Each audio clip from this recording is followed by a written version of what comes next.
በጉጉት ሲጠበቅ የነበረው የ12ኛ ክፍል መልቀቂያ ፈተና ተለቋል። ዛሬ ምን አለ ካላችሁ ትምህርት ሚኒስቴር የ12ኛ ክፍል ውጤት ይፋ አድርጓል። በዚህም ዓመት የ12ኛ ክፍል መልቀቂያ ፈተና ከተፈተኑ ከግማሽ ሚሊዮን በላይ ተማሪዎች መካከል 70544 ተማሪዎች ማለፊያ ውጤት አምጥተዋል። በተፈጥሮ ሳይንስ ወንድ 600 ከአዳማ ያስመዘገበ ሲሆን ከሴት 583 አገው አንጅባራ አስመዝግባለች። በማህበራዊ ሳይንስ ወንድ 576 በዶዶላ ከተማ አስመዝግቧል።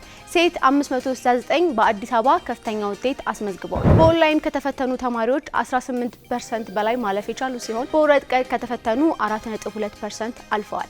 በ100% ያሳለፉ ትምህርት ቤቶች ከባለፈው 62 ወደ 88 ጨምረዋል። ስልክና ሌሎች መሳሪያዎችን የያዙ 265 ተማሪዎች ከፈተና ተሰናብተዋል። የማለፊያ ውጤት ያስመዘገባችሁ ተማሪዎች እንኳን ደስ አላችሁ።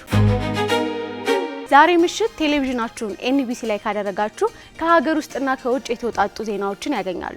በትግራይ ክልል ንጹህ የመጠጥ ውሃ አነስተኛ ደረጃ ላይ ነው ሲል ውሃና ኢነርጂ ቢሮ ለኤንቢሲ ኢትዮጵያ ገልጿል። ለዚህም ምክንያቱ ምንድነው? ባለፉት 38 ቀናት 4000 ኢትዮጵያውያን የመከሩበት ሀገራዊ የምክክር ጉባኤ ተጠናቋል። በጉባኤው 470 የሚጠጉ ምክረ ሀሳቦች የቀረቡ ሲሆን በጥቂቶቹ ልዩነት ቢፈጠርም በአብዛኞቹ ጉዳዮች ላይ ከስምምነት መድረሱን ተመላክቷል። ይህን ጉዳይ በኤንቢሲ ማታ በስፋት እንመለከተዋለን።